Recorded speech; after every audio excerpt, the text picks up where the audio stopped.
Hi, everybody. Welcome to another Monday. Hope everyone had a nice weekend. I hope you were nice to your mom yesterday. Let's see, how was my weekend? um, it was good. Cold. Tired of the snow. I can't believe we're still getting snow. Yesterday did Mother's Day stuff, made dinner for my wife and that kind of stuff, so that was kind of fun. I don't know, kind of getting a little tired of just being stuck inside, so this quarantine's starting to get to me a little bit. I think if the weather would just get better where we could just go outside, and that would be okay, but starting to drive me a little nutso. All right. So where are we? Well, we got 2 weeks of AP testing, and I know a lot of you have a lot of AP tests going on, so I'm going to try to back off a little bit. Worries me a little bit about finishing, but we'll figure it out because I know those AP tests are important to you guys. All right, so plan is to go Monday and Thursday this week. So just 2 days this week, and then 3 days next week. So we'll go Monday, Wednesday, Friday next week, I think.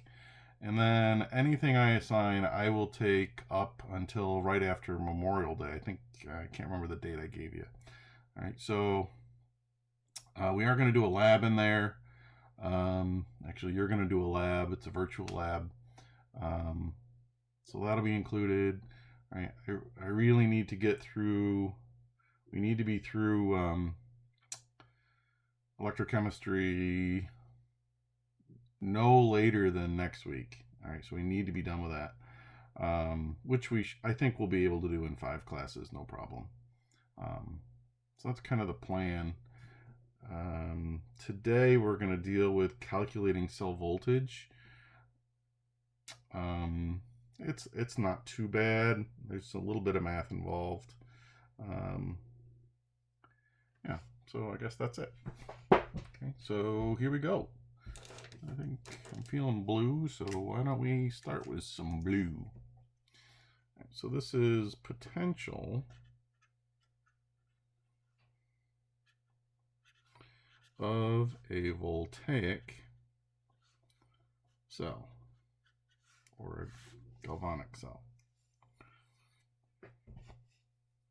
So in our voltaic cell,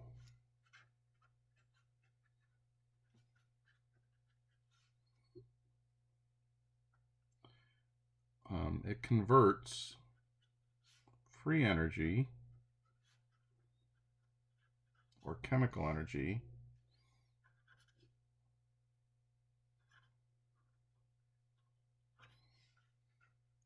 so it takes that free energy of a chemical reaction and converts it to kinetic energy of electrons moving from the anode to the cathode.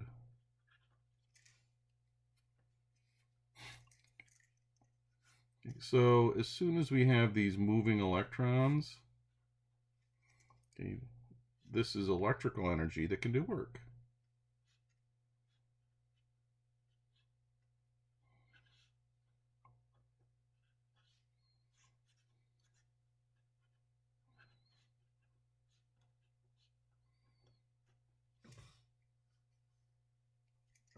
Let's label this 1.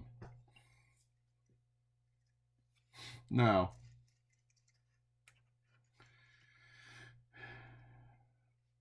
in a voltaic cell, this process must be spontaneous. Right? So the reaction must be spontaneous.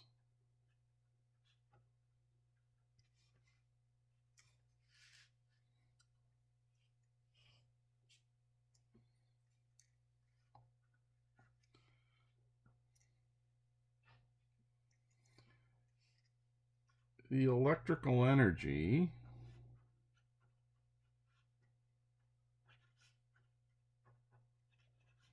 is proportional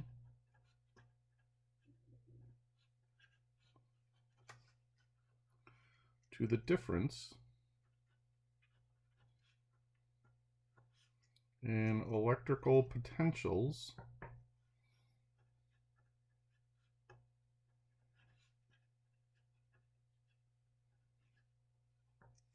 between the anode and cathode.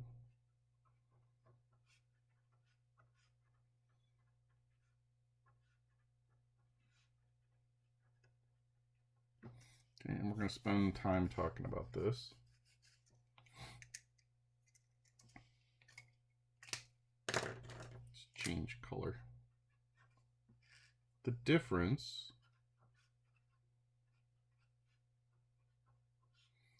in electropotential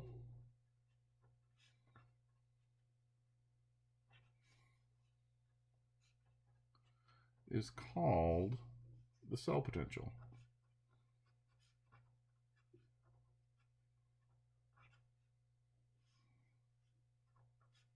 or the electromotive force,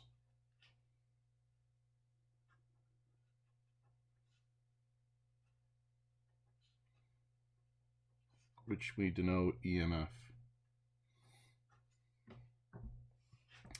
Right, so the electromotive force is EMF, cell potential is E cell. Okay, that's what we use for cell potential. Okay, and we use EMF.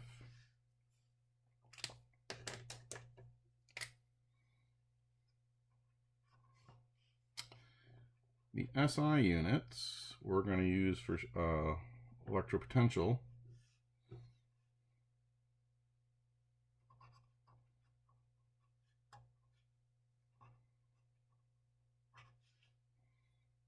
the units of electropotential is the unit of electropotential is the volt. Okay, we're going to get into some physics actually.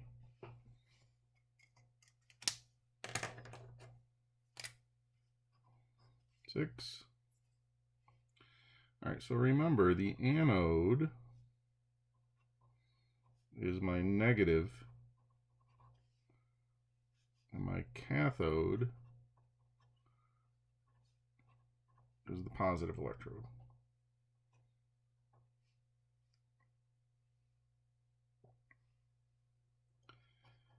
The cell will be spontaneous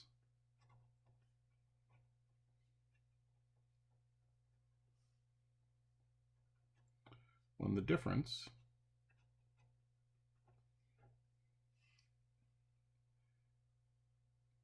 in electrical potential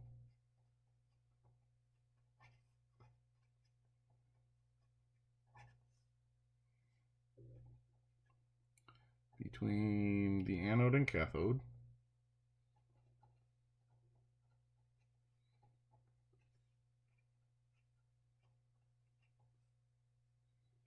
is positive. Okay, in other words, it will produce electrical energy if the difference between the anode and cathode is positive. So if our E of our cell is greater than 0, all right, this will be spontaneous. Okay, so E cell is greater than 0 for a spontaneous redox reaction.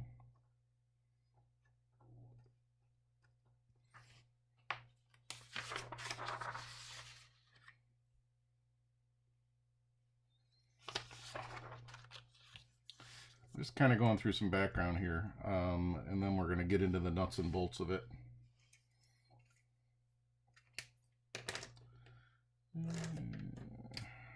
Number 7. The electrical work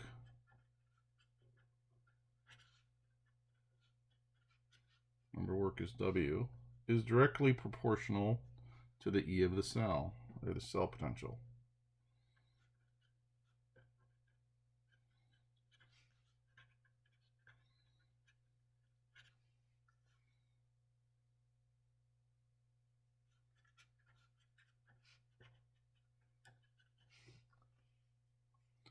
In other words, the greater our cell potential or our E cell, the more work it can do. Which just makes sense.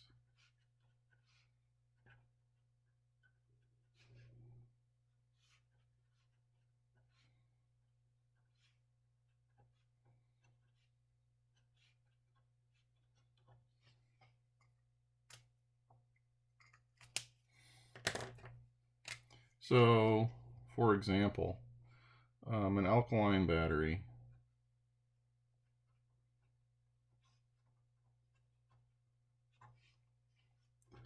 has an E cell of 1.5 volts. A car battery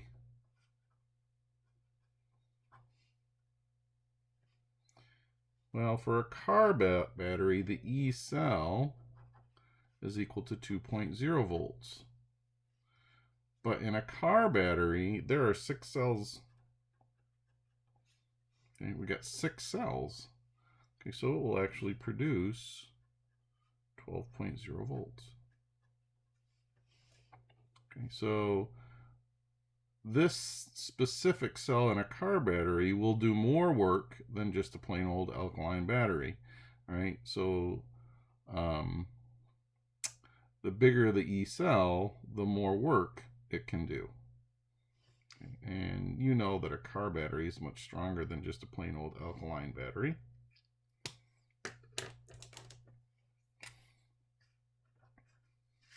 Number 8, if the cell potential, or E cell, is less than 0, it tells us that it's not a spontaneous redox reaction. So if we get a negative E cell, it's non-spontaneous. Now, we can force these redox reactions to happen, but we're going to need some sort of external power source to do this. Right, so we would need an external power supply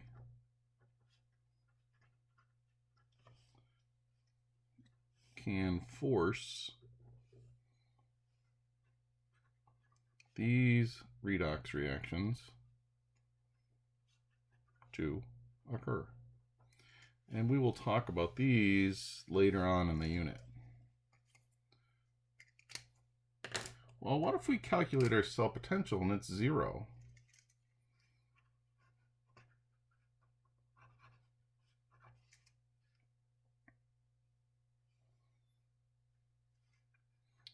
Well, that tells us that all the redox reactions have reached equilibrium.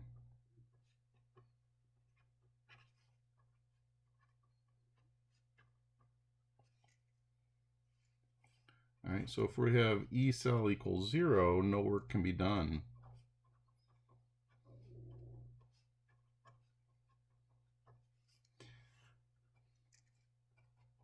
We have a dead battery. Okay, if we've reached equilibrium. Okay, so those are some basic stuff. Now we're going to go back through here and we're going to actually look and start calculating some cell potentials. Okay. So let's start with a cell that we worked on before. So let's look at this cell.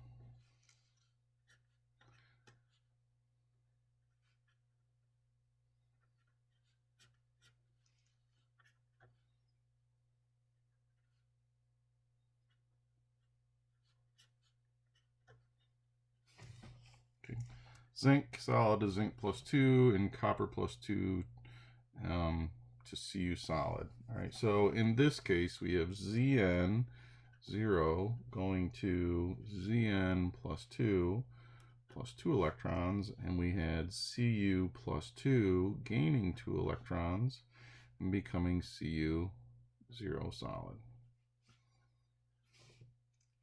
And our net equation was Zn0 plus Cu plus 2 goes to Zn plus 2 plus Cu 0. This was solid, aqueous, aqueous, solid. Now, okay, so this is what we were doing, all right? Our half reactions are, this is our net ionic equation.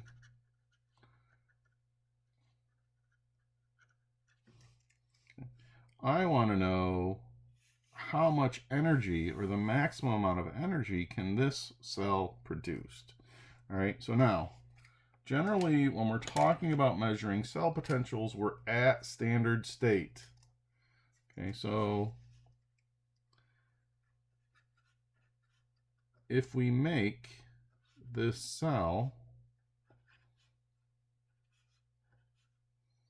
at standard state,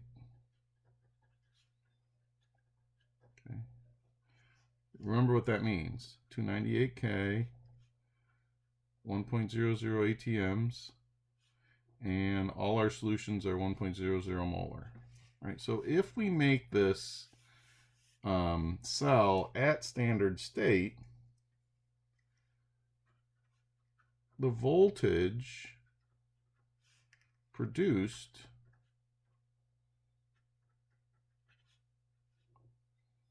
is called the standard cell voltage, or E0 or E0 of the cell. Okay, remember what that means. This tells us that we're at standard conditions. All right, so now how do we come up with this cell potential? All right, where do we get these? So we're going to look at standard reduction potentials. So let's write this.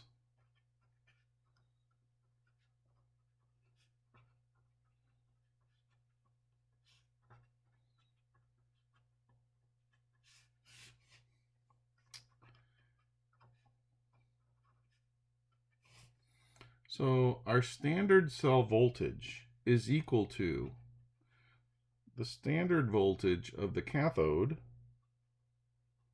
minus standard voltage at the anode.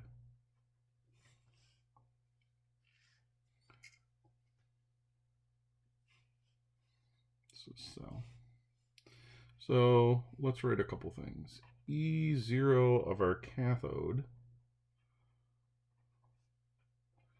is the standard reduction potential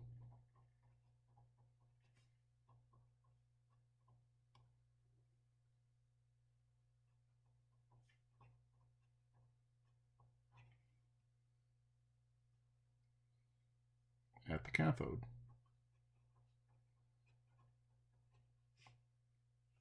And the standard reduction potential represents the tendency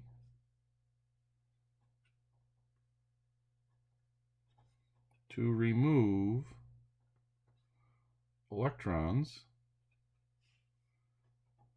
from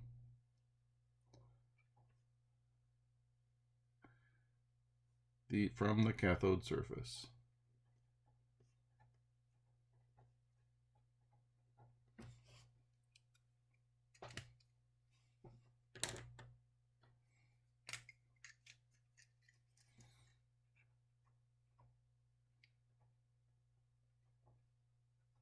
The E0 of the anode is the standard reduction potential at the anode.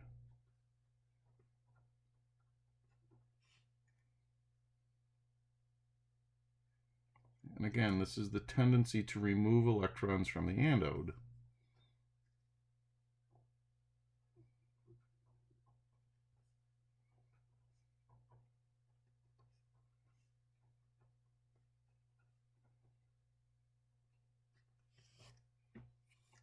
Okay, so these standard reduction potentials, okay, you can't, remember, when we're talking about redox reactions, something is gaining and something is losing. All right, so you have two things that always have to be happening. You have to have something going through oxidation, something going through reduction. So when we're dealing with measuring these standard reduction potentials, okay, you have to have a standard of some sort. All right, because you have to have two different things. All right, so when we measure these standard reduction potentials, okay, you have to measure them against a standard. Now, when we do this, we've measured these standard potentials, okay, against hydrogen. So chemists use hydrogen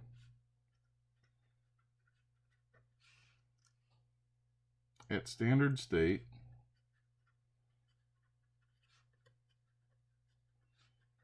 to calculate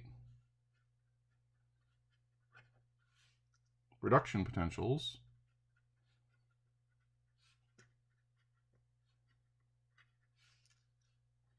of other half reactions.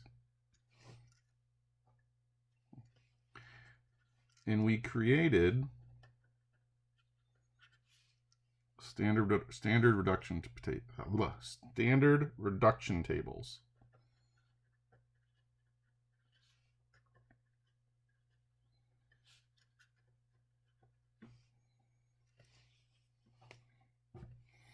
So this is an example of a standard reduction table. Okay, and we're going to talk more about this. I'm actually going to post this. Okay, so you have this. All right, this is what you guys had in your reference tables when you took chem. All right, so this is a standard reduction table, and we're going to talk more about this. But it gives us those reduction potentials, and here they are. Okay, and here are a bunch of half reactions. Okay, and this is going to tell us a whole bunch of information, right? But these numbers, okay, so these numbers, we basically took these different substances and we put them in a voltaic cell with hydrogen, each one, and we measured the voltage. Okay, that's where these numbers came from. Right? That's where these numbers came from. Now, the standard, let's change color.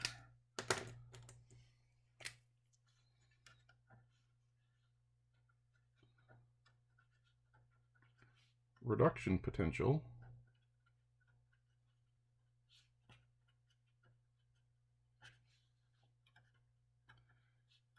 gives us information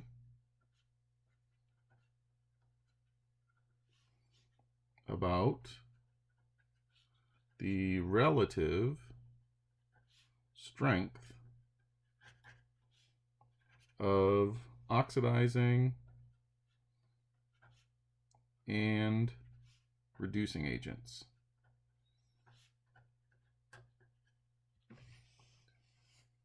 So we're working with our copper zinc cell. All right, so if I look at copper and zinc, Cu plus 2 electrons goes to Cu solid. I can look up its reduction potential, and it's E0, okay, if we look it up.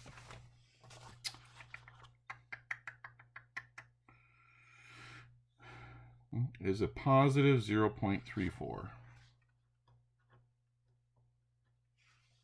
And if we look at zinc,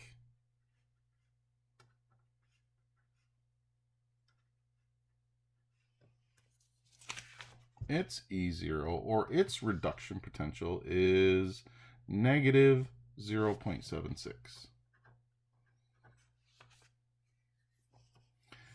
Right, so we just look these up in the table. Now, this is going to tell us something. These signs and these numbers tell us something. The more positive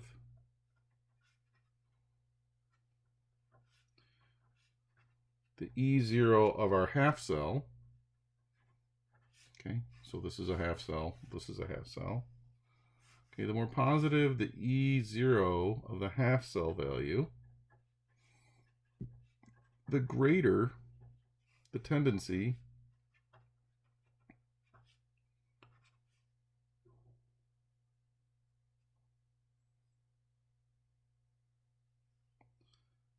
of the reactant to be reduced. All right, so the one that is more positive is going to be reduced, okay, and the one that's less positive, okay, is going to be oxidized. Okay, so Cu plus 2 is more positive.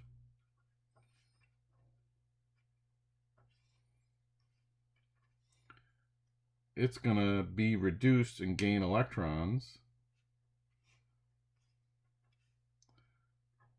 which is reduction. Okay, and reduction, remember, happens at the cathode. Okay, so Cu plus 2 would be our cathode. Now, zinc is less positive or more negative, which is going to tell us that it's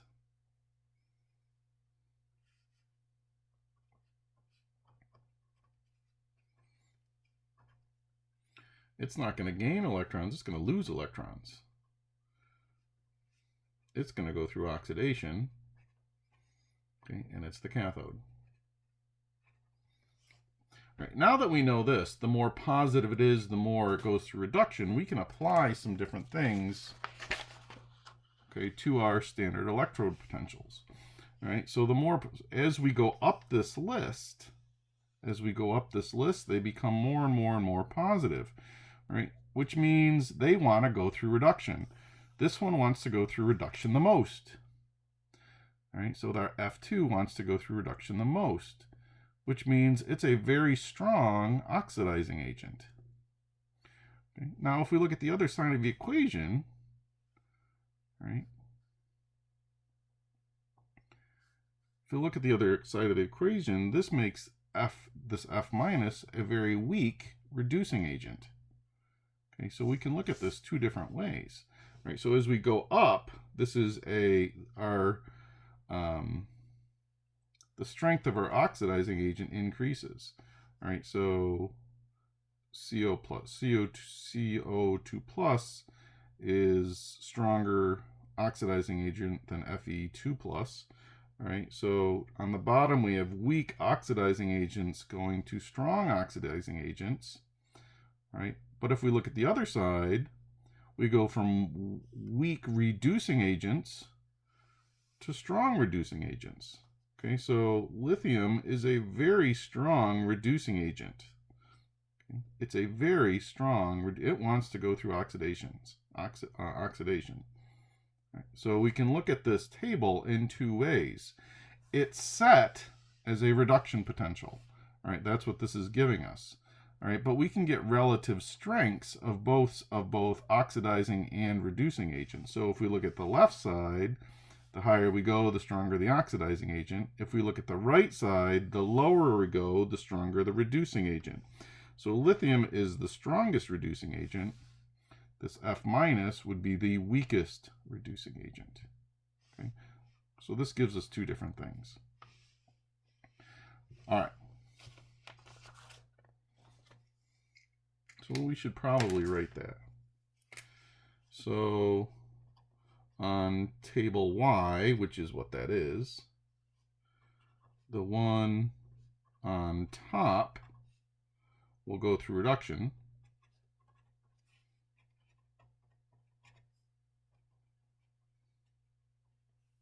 And the one below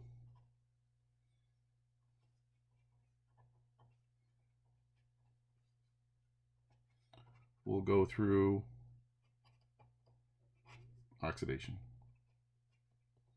Okay, so you can figure out your anode and your cathode. Okay, that's what you can figure out your anode and cathode. All right, so now we still actually haven't calculated our reduction potential of our cell that we were working on. And so we're trying to calculate E0 of this cell. That's what we're trying to, what's the voltage that we can produce? So let's go ahead and do that. Okay, let's calculate our cell potential for that zinc copper cell. Well, E0 of our cell is equal to E0 of our cathode minus the E0 of our anode. Well, we've looked up their potential. Did we look them up? I think we did. Our E0 for Cu plus 2 was equal to a positive 0.34 volts. Our E0 of zinc plus 2 was negative 0.76 volts. So this one is more positive, so it's our cathode. This one is more negative, so it's our anode. So now we just plug these numbers in. E0 of our cell is equal to positive 0.34 volts minus a negative 0.76 volts. So the E0 of the cell would be positive 1.10 volts. Now, what does that positive sign tell us? That it would spontaneously produce this energy.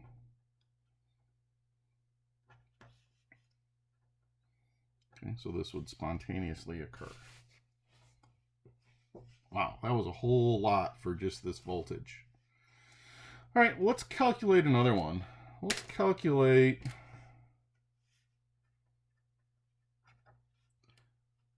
our electropotential for this cell. Li solid, Li plus 1 aqueous, Pb plus 2 aqueous, Pb solid. Okay, so we have we're making a galvanic cell of lithium and lead. Okay, so really what we need to do first is we got to figure out which one is our anode, which one is our cathode. All right, so we go to our reduction tables, all right, and we have Pb plus 2 plus 2 electrons is going to, let's see, where is it?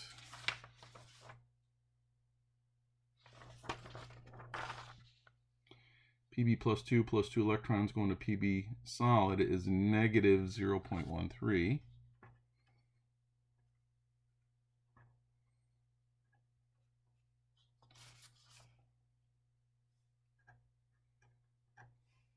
And our lithium plus 1 electron going to Li solid, the 0 for that is negative 3.04 volts. Okay, so the one that's more positive, okay, now neither one of these are positive, but the one that's more positive is going to be the one that goes through oxidation. So this one is more positive.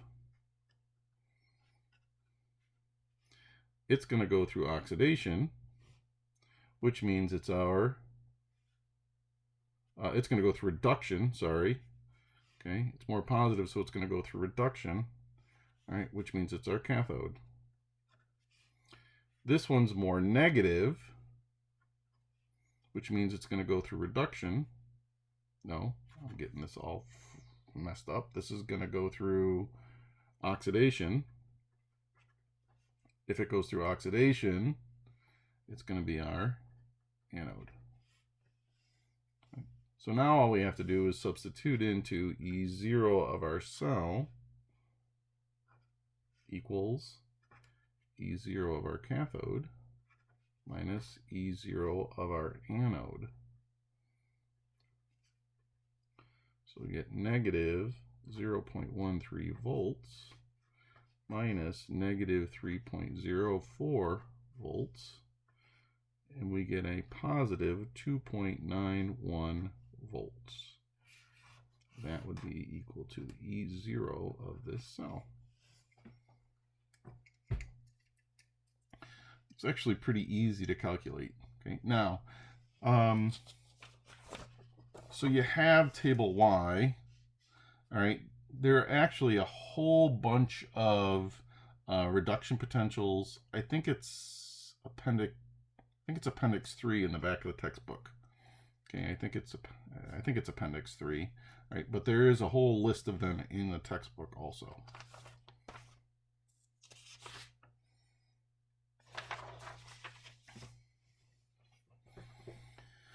All right, let's oh,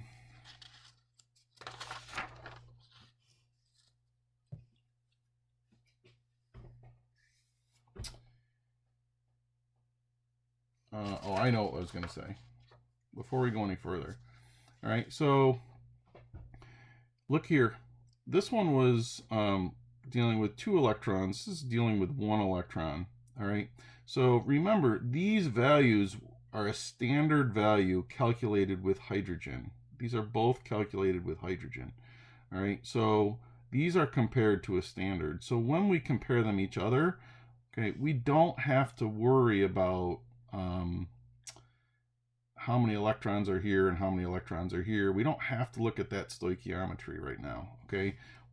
These are compared against the standard, right? Those standards are what go into my equation, all right? So you wouldn't like have to double this one or half this one or do any of that. We actually use those standard values, okay, that were found against hydrogen. So once we have a standard, then we can compare them against each other, all right, which is what we're doing here. So you don't have to take into account numbers of electrons or anything. We only use those electron potentials. Okay, almost forgot that. So we're going to start some qualitative chemistry. All right.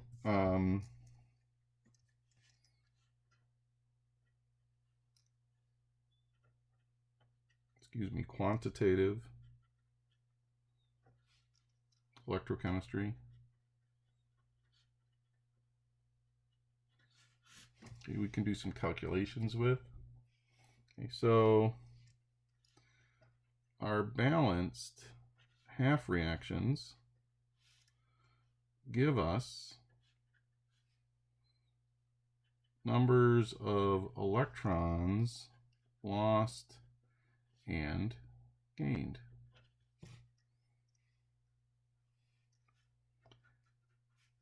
If we know the chemical equation and moles of reactant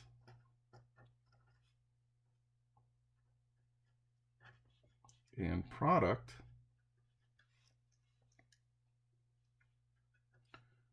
we can figure out moles of electrons. All right, so let's do a little bit of physics. Michael Faraday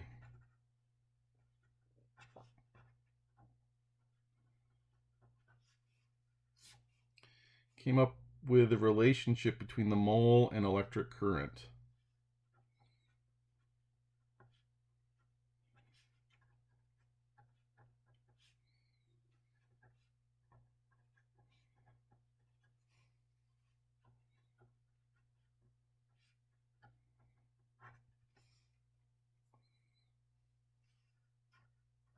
And he comes up with the idea of the Coulomb. Coulomb is equal to the number of electrons that pass a point in 1 second. 1 Coulomb is equal to 1 ampere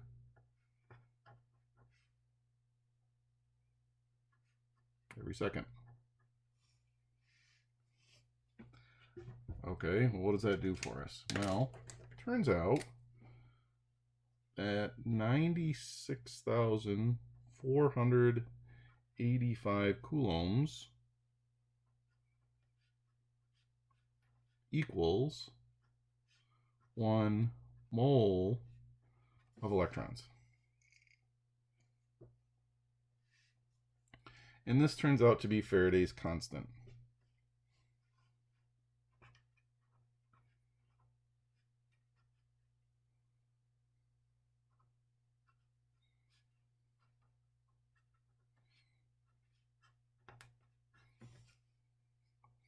Okay, so Faraday's constant is really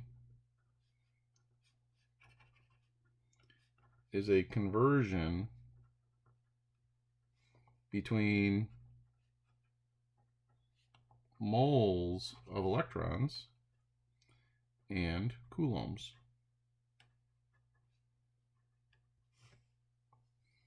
So Faraday's constant is 96,485 coulombs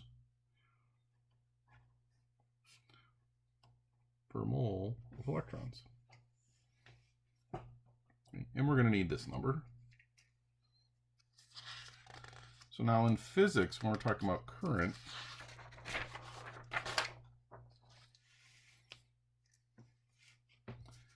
I equals Q over T. Okay, so I is current. This is charge in coulombs.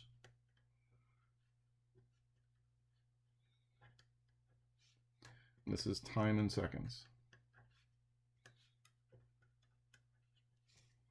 Okay, now we can rearrange this. Okay. Moles of electrons equals I times T all over F. Okay. I is current. It's in coulombs.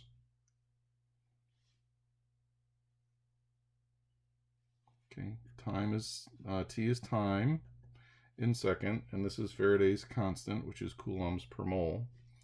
Right, so we can use this. Okay, we can use this to actually calculate some stuff with stoichiometry.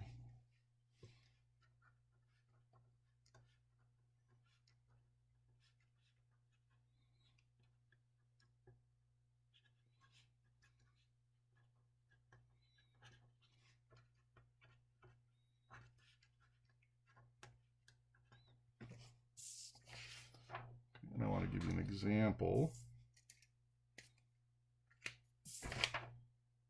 We'll do 2 examples, I think.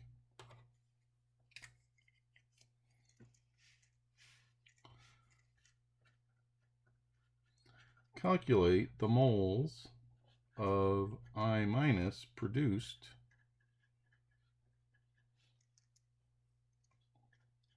at an electrode with a current of 0.500 amperes for 90 minutes.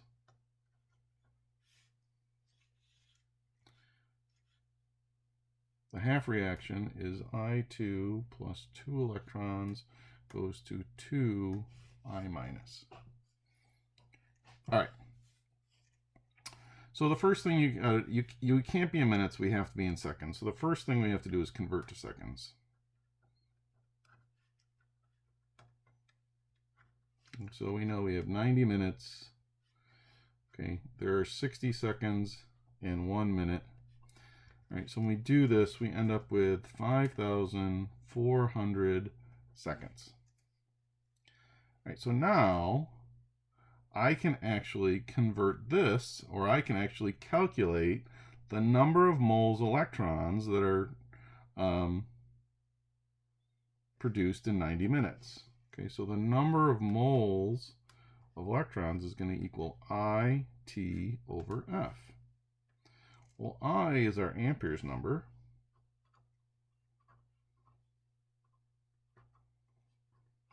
Time is our 5,400 seconds. right? And F is our Faraday's constant, 96,485 coulombs per mole. And it turns out we have 0.028 moles of electrons.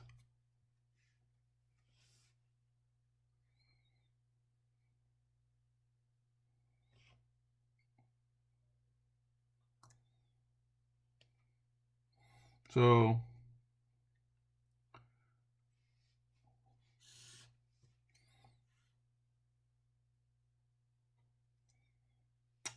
we're not quite there yet.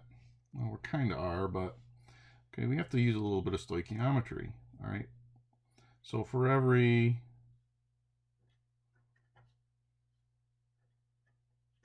two electrons that we produce 2 I minuses, and that's directly from this half reaction. All right, so for every 2 moles of electrons, we produce 2 I minuses. Well, we have 0.028 moles of electrons, so I want to know how many moles of I minus would that be? Well, it's a 1-to-1 ratio, but you can cross multiply.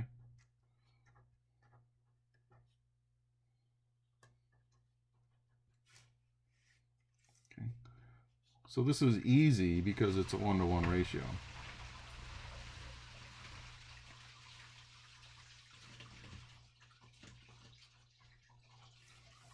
Okay, so this stoichiometry problem here is actually pretty easy. So we would produce, in this half equation, in 90 minutes, we would produce this many moles of I minus. Now, if this wasn't a 1-to-1 ratio, say for every 3 of these, we produce 2 of those, then this ratio would just change and we'd stick it in to get our moles over here. All right, let's try one more, and then we'll call it a day.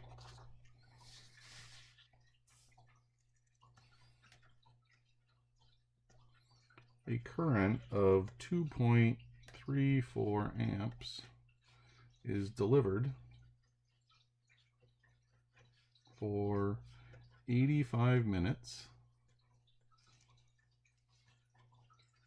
How many grams of AU can be obtained if the half reaction is AU plus 3 electrons goes to AU solid?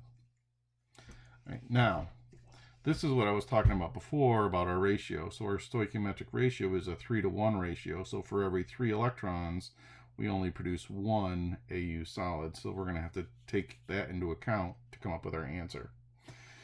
All right, so moles of electrons equals IT over F. Right, well, our current is 2.34 amps. Our time has to be in seconds, so I have to convert my 85 minutes to seconds. So let's do that real quick.